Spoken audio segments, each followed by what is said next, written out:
E eu quero compartilhar uma palavra aqui. Vou ser fiel para ver se ser rápido. É difícil, porque ser rápido, né? Nós estamos vindo de uma série que agora Deus colocou no meu coração para que seja ministrada nas terças-feiras. Nós já estamos entrando na terceira, saímos da terceira terça-feira, agora vamos para a quarta terça-feira, e cujo tema é nomes de pessoas notáveis na Bíblia. Quer dizer, são nomes que você passa as páginas da Bíblia. Por que esse nome está aqui? E Deus tem nos direcionado a nomes de pessoas, e nós temos compartilhado a palavra, e ainda estamos no livro do Gênesis, não saímos dele ainda não. Mas eu queria, e já está bem adiante, mas na última terça-feira eu ministrei sobre José, tá? O José, filho de Jacó, não José do Egito, mas José, filho de Jacó. E nós paramos do nascimento dele ao cumprimento dos sonhos. E se você abre a sua Bíblia, você começa a acompanhar esse assunto, você vai ver que chega um momento que tem um versículo que entra uma outra história no meio da de José. E esse assunto, chega e entra no capítulo 38 do livro do Gênesis. Ele narra uma história de 30 versículos, e que José sai de cena, e uma outra pessoa entra dentro desse assunto. E eu quis eu passar para diante, mas eu senti direcionado pelo Espírito Santo para poder eu ficar aqui e trazer para o conto de hoje o capítulo 38 do livro do Gênesis. E eu quero ler com vocês aí os primeiros 5 versículos. Nós vamos ler apenas os primeiros 5 versículos, e eu vou pedir para que o menino coloque no telão, mas na tradução King James, para que ficar mais mais esclarecido, uma linguagem mais aberta para você entender. E eu quero ser fiel a esse assunto aqui. É muito difícil você tirar esse personagem de dentro de 12. Fica difícil você falar sobre ele dentro de 12, mas o tamanho que é, a grandeza que é, que o Espírito Santo, na hora dos tradutores da Bíblia, a Bíblia não é essa Bíblia que nós temos, ela não está escrita em ordens cronológicas. Então tem assuntos que você fala, deveria estar em outro lugar, deveria estar mais à frente, mais adiante, mas ele está assim, porque o Espírito Santo dirigiu assim, para nos ensinar assim, e quem der ouvido essa palavra assim, vai ser salvo. Amém? Amém? Vai alcançar o céu. Põe aí, filho, por favor. Livro do Gênesis, capítulo 38, versículo 11, na tradução King James. Você pode ficar sentado, porque a palavra de hoje ela vai ser para você pensar. Amém? Lê comigo aí os 5 primeiros versos, a partir do 3. Vou ler 1, 2, 3, vamos lá? Forte. Se apartou dos seus irmãos. Só no Daniel. Volta a leitura. Vamos lá. 1, 2, 3. Aconteceu que nesse tempo Judá se separou dos seus irmãos e foi morar na casa de um homem de Orlando, que se chamava Ari. Ali Judá encontrou a filha de um cananeu chamado Suá, casou-se com ela e a possuiu. Ela concebeu, deu à luz um filho, e o pai o chamou de Er. Outra vez ela concebeu e gerou um filho, e chamou de Jordão. Quando estava em Betleém, engravidou novamente e teve um menino, e chamou-se Sará. Amém? É só aí. Vai na minha aqui na outra depois. Mas aqui ficou só a terceira. Amém? Meus irmãos, parece uma leitura, olhando um olhar assim por cima, periférico, parece uma leitura normal e familiar. O homem foi para um lugar, ele era solteiro, viajou, mudou de cidade, e lá ele conheceu alguém, se casou. E se você for fazer um apanhado na vida de muita gente, acontece isso. A pessoa muda solteiro com cidade, lá ele conhece alguém, e casa, constitui família. Essa é normal, mas não, o que tem de diferente aqui? Tem sim. Nós vamos falar sobre Judá, o quarto filho de Jacó. E o texto diz que aconteceu que ele apartou dos seus irmãos. Na versão que eu estou aqui com ela, que não é King James, que eu peguei aqui, diz que ele apartou dos seus irmãos. Voltando um pouquinho nos outros capítulos, Judá é um homem que deu a ideia de ficar livre de José. O José que eu falei na terça-feira, para não voltar a palavra de terça, mas o José que foi lançado numa cisterna sem água para morrer, ali, quem sabe, de fome e de sede, a ideia de Rubens para que os irmãos não pegassem ele, matassem ele quando encontrou lá no deserto. Esse José que foi lançado ali, segundo a história, o Rubens tinha um pensamento que depois, quando os seus demais irmãos afastassem, voltaria e tiraria ele daquele poço e levaria isso de segurança para devolver para o seu pai. E Rubens, ao ausentar, o José chorando lá dentro da cisterna seca, e eles lá fora, os demais irmãos, comendo pão e bebendo água, e com a ideia que eu quero ver, ele não pode sair de lá. E o Judá, aí quando estaria, eles avistam uma carruagem de pessoas, mercadantes que iam passando por Lisbo, midianitas que ia para o Egito, mercadores que vendiam perfume, tecido, que na linguagem nordestina, os mascates, né? Aqueles vendedores ambulantes, eles vão, em vez dele morrer aí nesse poço seco, que proveito tem? Aí o Judá convence os demais irmãos a tirar ele daquele poço e vender para aqueles homens.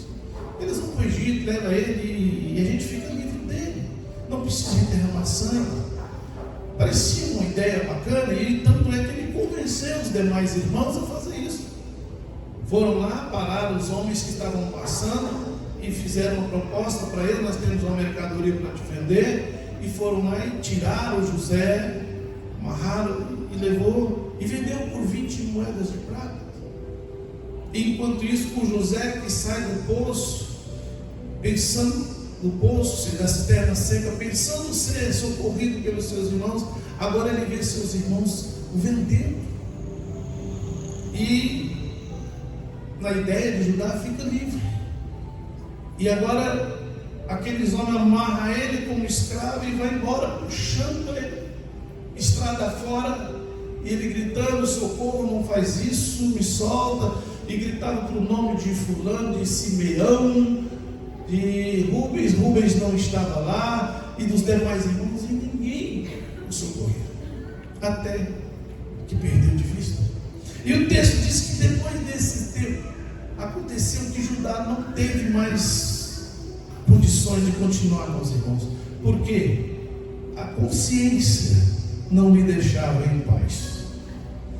Judá dormia e sonhava. Judá lembrava daqueles gritos de socorro: meus irmãos, não faça isso, socorro, não me deixe ir embora.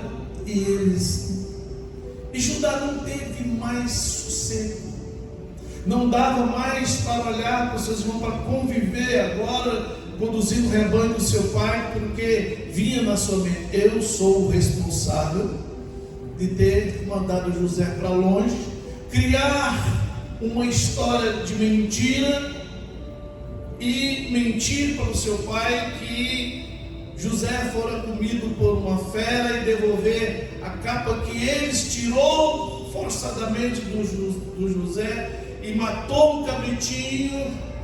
Guarde na sua lembrança um cabritinho. Guarda aí que você vai encontrar um outro cabritinho na história lá adiante, que muda a história. E pegou o cabritinho, matou, derramou sangue, passou naquela túnica e leva para Jacó e disse: encontramos essa capa no campo, toda ensanguentada, porventura não é do seu filho? Jacó, quando viu, chorou e disse: certamente uma fera o matou. E Jacó chorou o luto por José. E E o Judá não tinha paz de conviver com isso. Toda vez que ele olhava para o seu pai, sua consciência se mentia. Seus irmãos levando uma vida, e ele disse: eu sou o responsável, porque fui eu que dei a ideia. Então o texto, capítulo 38, diz que Judá não teve mais condições de andar com seus irmãos, e ele a afastou dos seus irmãos, afastou da casa do pai, afastou dos seus irmãos. Entrou uma crise em Judá. E é um problema, irmão, que quando uma pessoa, nós aprendemos com nomes de pessoas notáveis nessa noite, é que surgem crises na nossa vida e a gente precisa ter a maturidade de passar por ela sem comprometer o nosso futuro. E todas as vezes que uma crise chega para nós, a primeira ideia que vem, que a crise vem, é para nos levar ao pior. É para nos afastar de quem nos ama, é para afastar de quem nos acolhe, é para nos afastar da onde é o repouso, a casa do pão, a casa da segurança, é para levar para longe. E a crise pegou Judá, e Judá já não conseguia andar mais com os seus irmãos.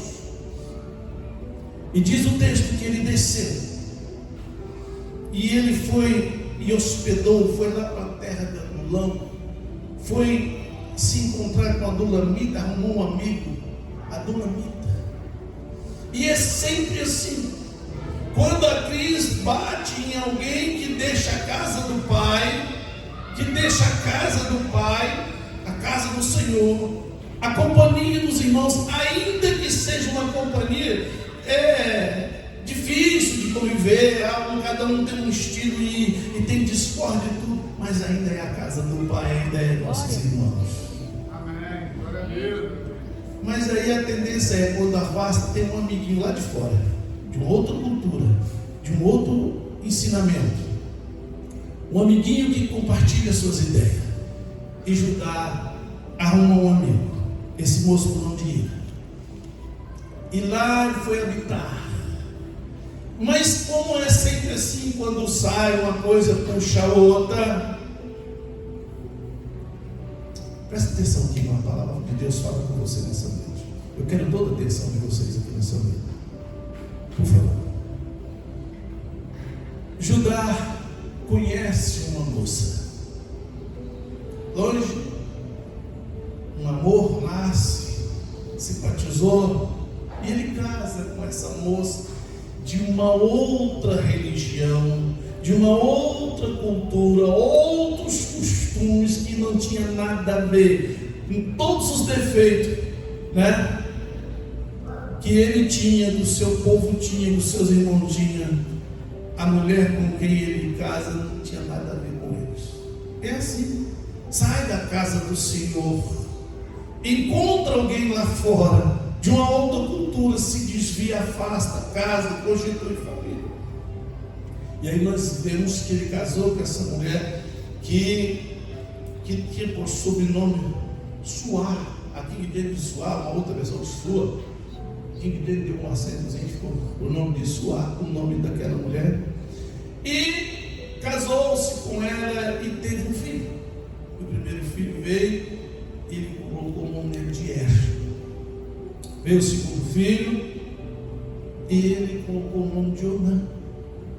Mas sempre quem cai ainda acha um jeitinho de aprofundar, cair mais um pouquinho, diz que ele foi para uma cidadezinha, Quezib, e quando ele estava, teve o terceiro filho. Só que Quezib, irmão, traz um significado tão interessante, que o lugar traduzido se chamava-se lugar do engano. Judá foi ter filhos, ter o fruto desse amor com uma pessoa que não servia a Deus, com uma pessoa que estava longe da casa de Deus, e foi para um lugar que chamava lugar do engano. Mas é interessante que todo fruto do engano não tem vida longa. Todo fruto do engano acaba bem ali, bem perto. não foi diferente. O primeiro filho de Judá cresce e se torna homem, e a cultura era que os pais arrumavam casamento para os filhos.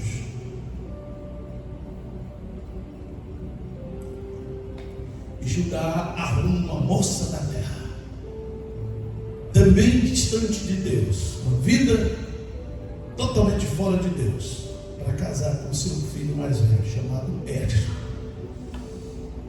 Diz a Bíblia, não é os historiadores aí por fora, é a Bíblia quem diz que Er, o homem era tão ruim, que a Bíblia não explica até que grau era a ruindade dele, mas o certo que é que Deus o matou. Você já imaginou uma pessoa que era capaz de cometer tanto ato ruim, que chegou ao ponto de Deus dizer basta, e Deus o matou? Ele ainda na sua juventude, casado, que era tão mal que Deus o matou, que não deixou ele nem ter filhos. A sua semente não prestava. E antes que ele trouxesse uma semente maligna, Deus o tirou, ele disse, Deus o matou. Mas a cultura daquela época exigia que quando o irmão mais velho casava e morria e não deixava herdeiro, o irmão mais novo teria que casar com a cunhada para suscitar o herdeiro, para o nome continuar, para não ser apagado da história. E Judá então pega o segundo filho, Onã, e disse: você casa com a sua cunhada e tenha filhos com ela para suscitar o herdeiro do seu irmão. E a história diz que Onã quase obedeceu. Por que quase, pastor? Porque foi aquela obediência falsa. Onã disse, casou com ela, obedeceu o pai, pastor, mas tinha um negócio: todas as vezes, toda vez que ele ia ter relação com ela, ele então jogava o esperma no chão para que ela não engravidasse. A Bíblia diz que era uma atitude desobediente, e essa atitude de Onã era egoísta. Por que era egoísta? Porque ele dizia: se essa mulher engravidar e tiver um filho, não será meu. Eu não vou ter a honra de ser o pai desse menino, é como meu irmão que morreu. Aquele tipo de coisa. Então, se não tem o meu nome nisso, então eu não participo, eu não me envolvo. Atitude egoísta. Desobediente, porque ele quase obedeceu o pai, ele casou, mas a ordem do pai era que casasse para que tivesse filho e que suscitasse herdeiro. Eu estava te procurando aqui, caçando você. Você. Amém? Esse rapaz que é um fiel aqui nas terça-feiras, na quinta-feira, e ele veio aqui, ele está acompanhando todas as terças que é a palavra. Tá? E Onã disse: se não vai meu nome, então eu não me envolvo. Tem muita gente que tem essa atitude, irmãos, egoísta. Atitude egoísta na família, atitude egoísta na igreja. Se eu não aparecer na lista que eu fiz alguma coisa, então eu não vou. Meu nome não vai ser visto. Esquece essas pessoas que ele é convidado para participar. É para participar, é a oportunidade de ele fazer parte de algo. E Onã então fez isso. Ele não deixava que ela engravidasse. Todas as vezes ele jogava fora, mas ela não